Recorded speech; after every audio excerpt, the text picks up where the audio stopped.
Bonjour à tous, Madame et Monsieur, je suis très heureux d'être là avec vous ce soir. Tout d'abord, je voudrais remercier la Maison des Associations pour nous accueillir ce soir. C'est la troisième année que l'association culturelle Omid organise l'événement Journée de la femme en France. L'association Omid est la plus grande communauté persane en France en organisant des activités culturelles, sociales, humanitaires.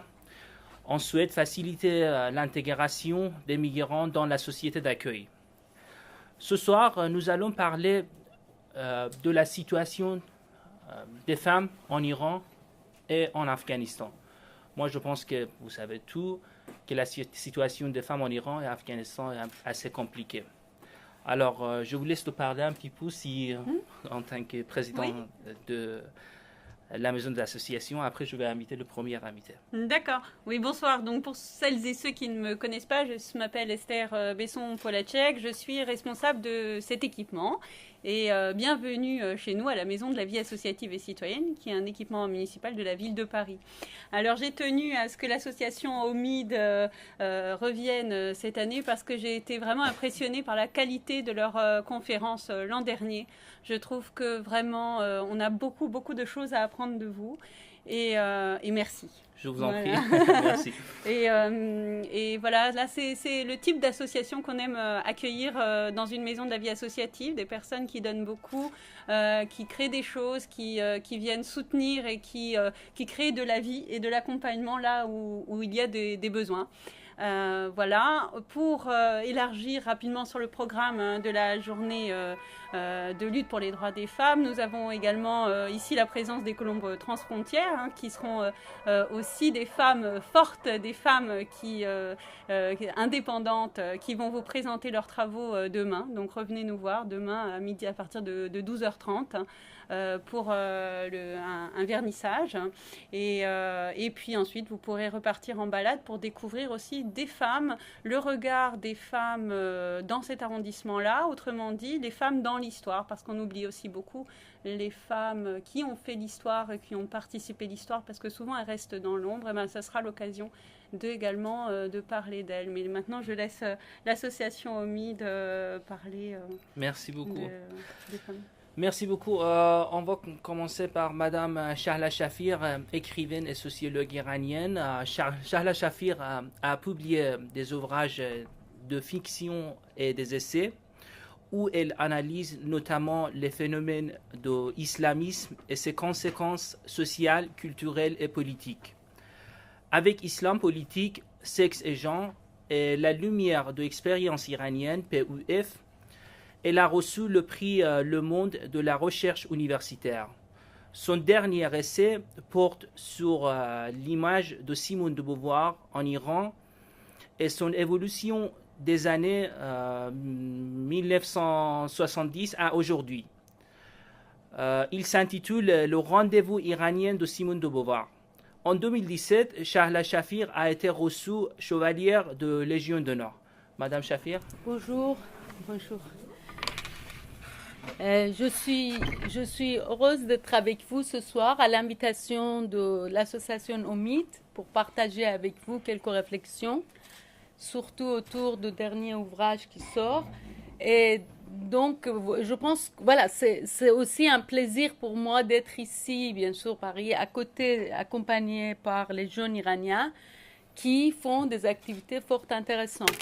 Et je pense que sans ce dialogue, sans ce travail autour de ce qui nous unit tous, on ne pourrait pas s'en sortir dans une époque où trouble à la fois pour les femmes dans mon pays d'origine, puisque je suis d'origine iranienne, mais ici aussi, puisque je travaille également dans le domaine de l'interculturel en France, et je sais que ce qui se passe actuellement en Iran et au niveau international n'est pas étranger à la situation française.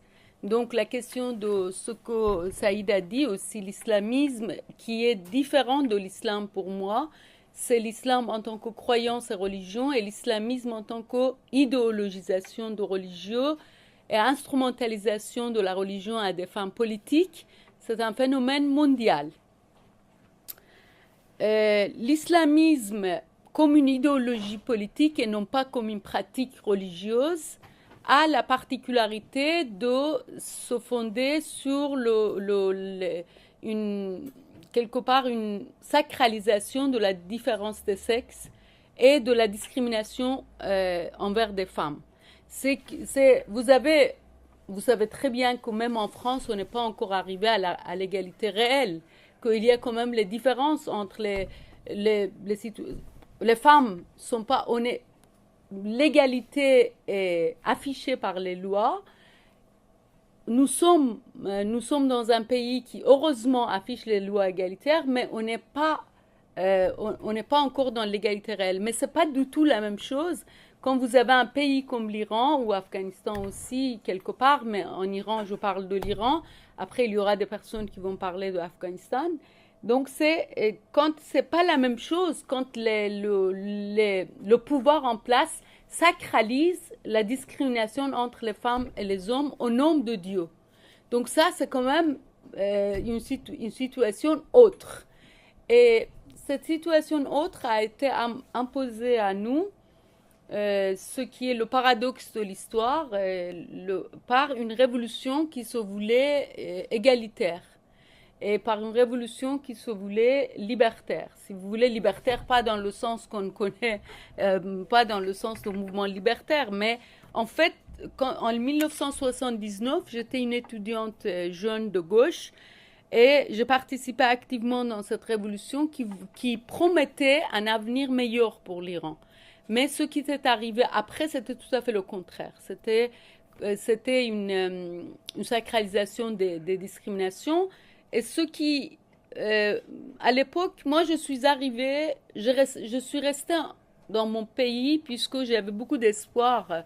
Et je pensais, peut-être naïvement, puisque à l'époque personne ne connaissait qu'est-ce que ça veut dire l'idéologie islamiste. C'est après qu'on a connu, qu'on a formulé et théorisé. Moi je pensais qu'ils vont jamais durer, ces islamistes-là, puisque leur projet était tellement surréaliste, est tellement arriéré pour moi, et je me disais comment ils arriveront quand même à survivre. Mais le fait est, c'est que ils ont survécu et c'est moi qui est partie en exil, mais je me suis trouvée ici en France dans les années 82, où je connaissais rien de la langue française. C'était tout à fait par hasard que je suis atterrie ici, puisque la France m'a accueillie en tant que réfugiée politique. Je suis maintenant, après des années, bien sûr, j'ai mon côté français, je suis française d'origine iranienne, mais j'ai aussi mon côté iranien que je garde. Et ça, d'ailleurs, c'est très important, c'est que l'identité n'est jamais figée. Vous n'êtes pas obligé d'être 100% ça ou 100% ci. Vous pouvez avoir une identité mosaïque, brassée, comme vous voulez l'appeler. Mais en tout cas, là, ici, quand j'ai appris la langue française, j'ai commencé... Comme j'étais étudiante de sociologie en Iran et j'avais presque fini ma licence, carrément fini, mais je n'ai pas eu mon diplôme puisque j'étais quand même dans une situation clandestine, étant sur la liste noire de pouvoir iranien de l'époque, ça veut dire le régime de Khomeini. Et quand je suis arrivée en France, j'ai décidé de poursuivre, après avoir appris un peu la langue française. Donc après être sortie de cette période très douloureuse, la première période de l'exil où on n'a aucunement envie de rester. Moi comme des personnes qui sont ici, qui ont vécu l'exil, partagent la même expérience peut-être, on n'a pas du tout envie de rester puisqu'on tient à notre pays. Mais je me suis trouvée, en fait, je me suis rendu compte que l'exil va être long et qu'ils vont rester quand même. Et donc, je suis sortie de cette parenthèse assez douloureuse et je suis allée à la Sorbonne après avoir appris, j'avais à l'époque 30% de compréhension de la langue française. Donc, je suis allée à la Sorbonne pour la sociologie. J'ai choisi l'université la plus difficile parce que je me suis dit, il faut que je me mette en défi. Puisque sinon, si vous mettez pas en défi, vous n'allez pas apprendre et vous n'allez pas Donc, on m'a dit que la Sorbonne était l'université la plus difficile puisqu'il fallait les examens écrits, les examens oraux, etc. Et je suis allée là-bas et le premier sujet que j'ai choisi pour mon mémoire de maîtrise, c'était l'approche historique du voile, sociologique du voile, puisque j'étais complètement choquée par ce qui est arrivé en Iran, qui était l'obligation imposée de port de voile par le pouvoir qui est arrivé par les islamistes. Et je me demandais qu'est-ce qui s'est passé, pourquoi on est arrivé à ce scénario.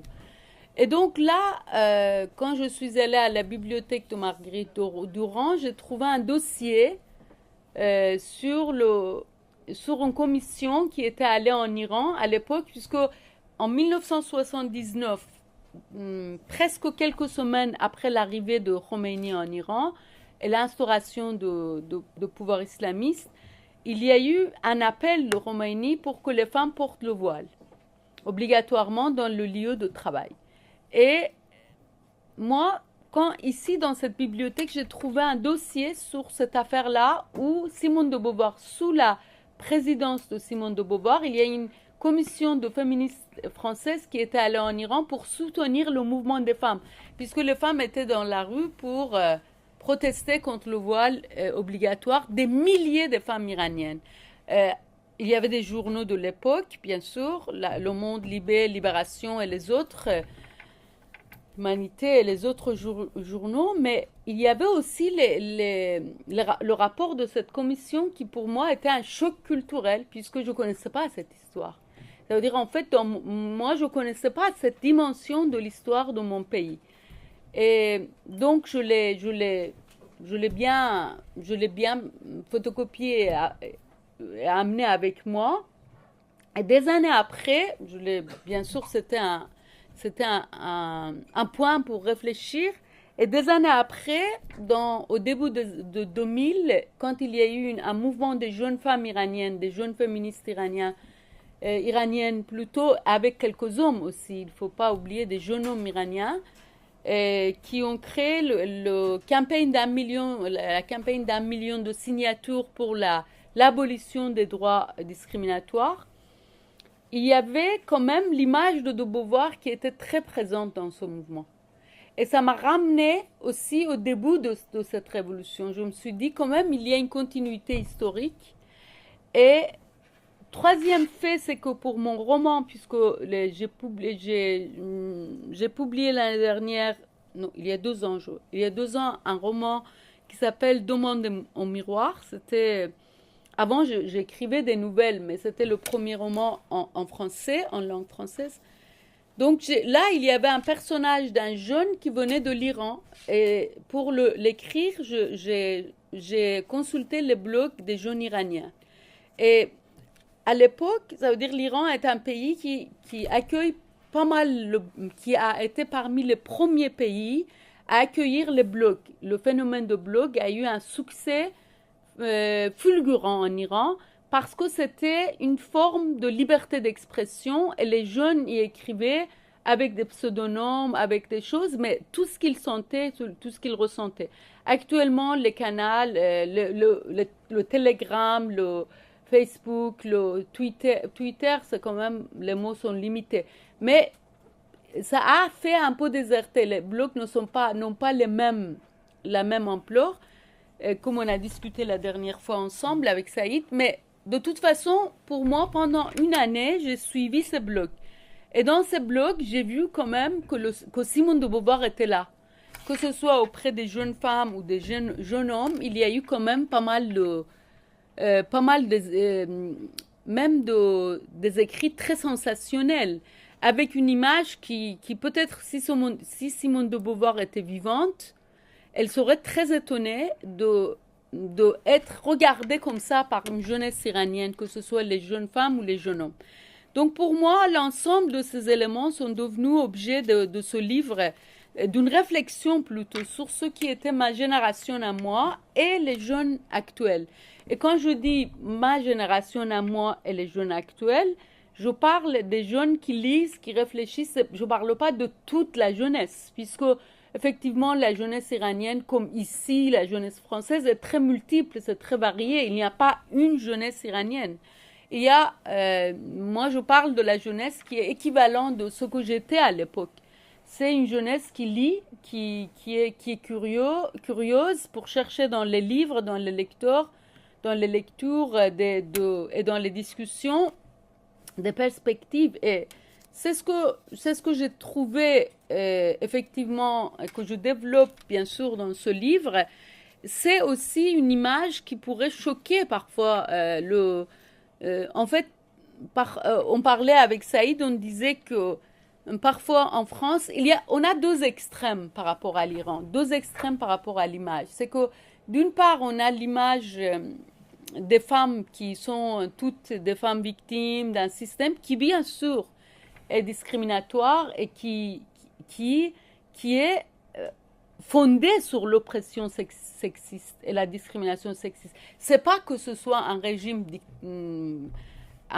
discriminatoire, ce régime trouve son fondement dans cette hiérarchie qui est dans l'infériorisation des femmes, qui l'idéologise, et c'est quand même, ça fait partie de nature de ce régime, et de nature de l'idéologie islamiste. Si vous parlez par exemple de fascisme hitlérien, vous pouvez dire la race, la race, c'est un concept qui le fonde, le racisme. Vous pouvez parler de système staliniste, vous pouvez dire que la classe sociale a été instrumentalisée pour cela. Pour l'islamisme, c'est le sexe. En fait, c'est que tous les courants islamistes, c'est une idéologisation de sexisme comme une perspective pour la société, comme un modèle social. Et effectivement, l'image de Simone de Beauvoir enchante aujourd'hui cette jeunesse qui réfléchit, qui cherche, etc., parce que Simone de Beauvoir incarne un modèle de la liberté. Et la liberté, c'est aujourd'hui quand même quelque chose qui est très chéri par cette jeunesse iranienne, parce que le système en place a le caractéristique d'un régime ou d'un pouvoir liberticide. Liberticide dans tous les sens du mot. Les citoyens ne sont aucunement considérés libres. La liberté de penser, la liberté comme disent certains, même à l'intérieur du pays, les gens disent on a la liberté d'expression, mais pas la liberté après l'expression. Ça veut dire que vous pouvez dire des choses, mais après vous pouvez payer un prix très important pour avoir dit telle et telle chose. Et en même temps, ce qui différencie ce pouvoir d'un pouvoir dictatorial comme c'était celui de Shah ou celui de pouvoir dictatoriaux ailleurs, c'est que le contrôle policier s'intéresse pas seulement à l'opinion politique, mais aussi au modèle de vie des gens. Il y a un régime qui voudrait dicter le modèle de vie, qui voudrait dire aux personnes comment vous devez réfléchir, comment vous pouvez, pas seulement comment vous devez réfléchir ou comment vous devez parler, mais aussi comment vous pouvez vous habiller, que vous devez vous habiller. D'où l'obligation de port de voile qui symbolise tout ce pouvoir, qui dit aux citoyens comment, qu'est-ce qu'il faut manger, qu'est-ce qui est halal, qu'est-ce qui est pas halal. Et si vous voulez, toutes ces histoires de codification de halal haram qui pourraient, dans une version de l'islam de base, pourraient, comme les autres religions, comprendre quelques éléments, ça devient un concept idéologique pour organiser toute la vie. Alors, il y a des choses qu'il ne faut pas faire qui sont haram. Il y a tout ce que le régime ne souhaite pas devient haram. C'est même pas à partir de la base des versets. C'est tout ce qui ne s'accorde pas avec la politique du gouvernement devient haram. Ça veut dire contraire à la religion.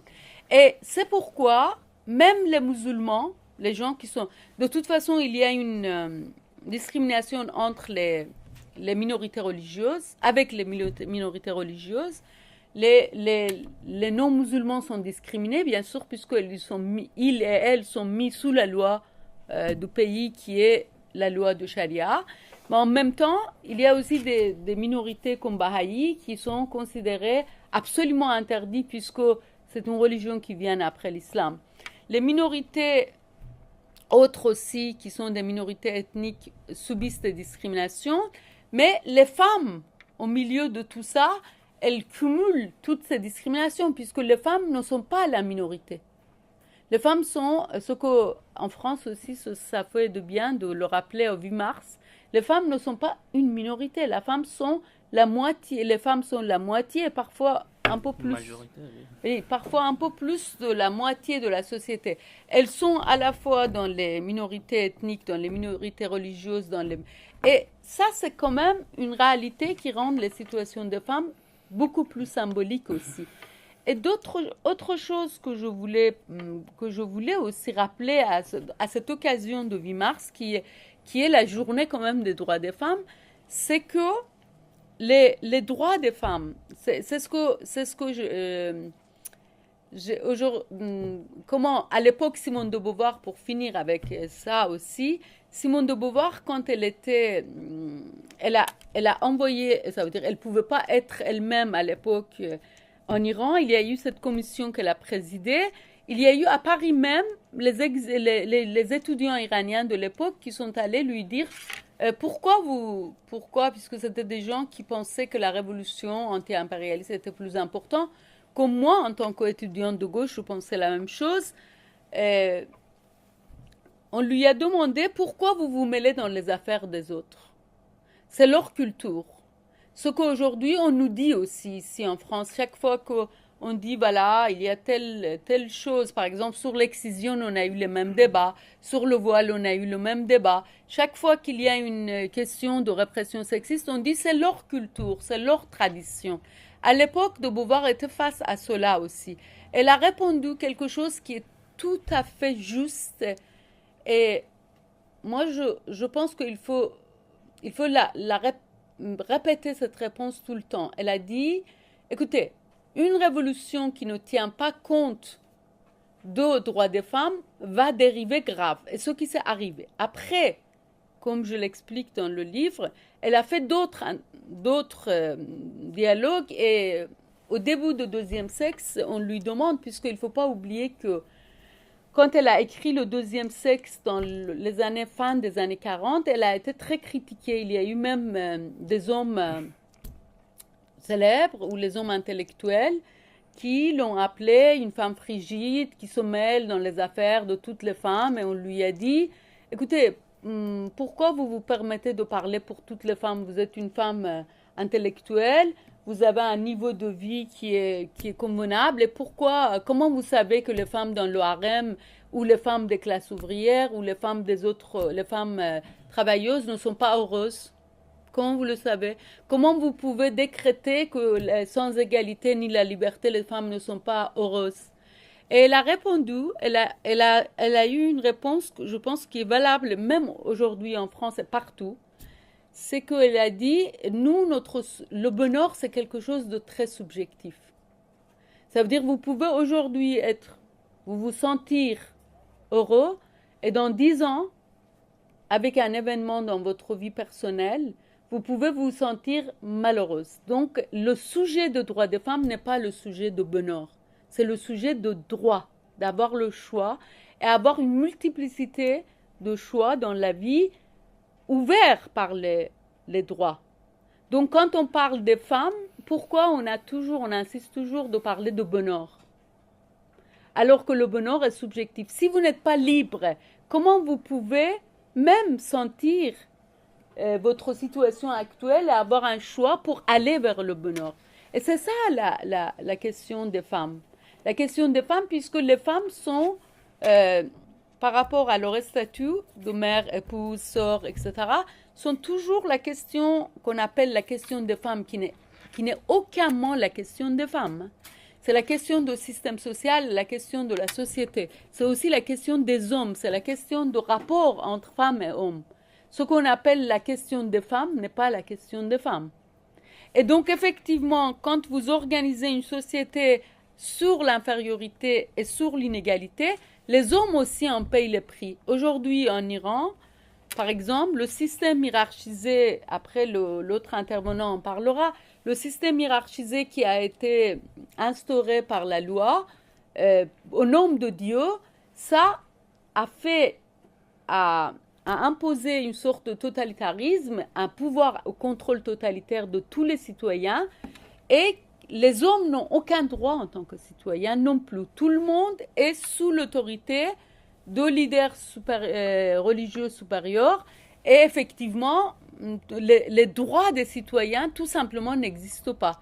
Donc, à l'intérieur de cette absence de droits, les hommes, on leur a donné certains droits sur les femmes. Et donc, le résultat aujourd'hui, dans notre société iranienne, c'est que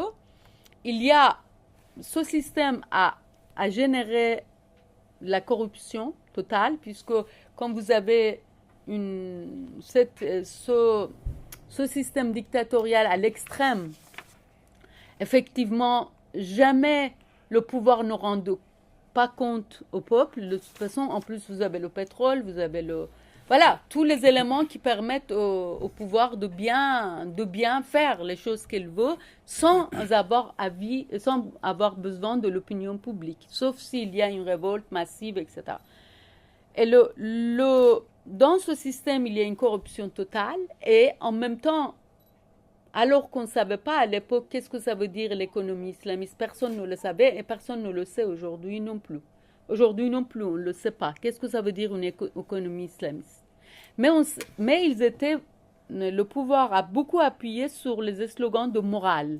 On va créer une société saine, selon l'égide de Dieu. On va faire une société qui soit anticorruption. C'est tout à fait le contraire qui s'est arrivé. Aujourd'hui, la corruption et la crise morale sont les premiers problèmes de l'Iran. Quand vous le traduisez en termes de mots sociaux, c'est la pauvreté croissante, où les femmes sont quand même les premières victimes, et aussi, puisqu'il y a quand même pas mal de femmes chefs de famille, mais en même temps, les hommes aussi, les ouvriers sont aujourd'hui même, il y a eu une étude un chiffre qui est sorti en disant que l'ensemble des ouvriers ne sont pas payés de 2 mois à 1 an. Leur salaire qui est un salaire de misère, puisque soi-disant les caisses sont vides, mais les caisses ne sont pas vides, il y a la corruption, il y a le vol généralisé. Et de l'autre côté, il y a la toxicomanie parmi la jeunesse, la prostitution, alors qu'elle voulait, le pouvoir islamique ou islamiste qui se veut islamique, voudrait apporter à une société chaste. C'est tout à fait le contraire qui nous arrive. Et donc, effectivement, dans cette situation, moi je pense que quand on regarde aujourd'hui en France, on a une forte chance d'avoir à la fois l'affichage des valeurs démocratiques, mais aussi la laïcité, puisqu'on est quand même dans une époque où la religion est mise à toutes les sauces. Et l'identité religieuse est devenue quand même un moyen pour les mouvements conservateurs de tous bords, pas seulement l'islamistes, mais aussi les intégristes de toutes les religions, sont contre les droits des femmes. Et comme il y a une crise sociale et économique, c'est un sujet qui fait sens. Et sur le dos des femmes, on va faire autre chose. Donc, je pense que l'expérience iranienne n'est pas seulement une expérience qui serait très formatrice et très intéressante pour les Iraniens et les Iraniennes, mais aussi c'est un laboratoire qui nous apprend beaucoup de choses sur l'état actuel du monde et sur les enjeux des droits des femmes ici en France et au niveau international. Merci beaucoup. Par rapport à votre écoute.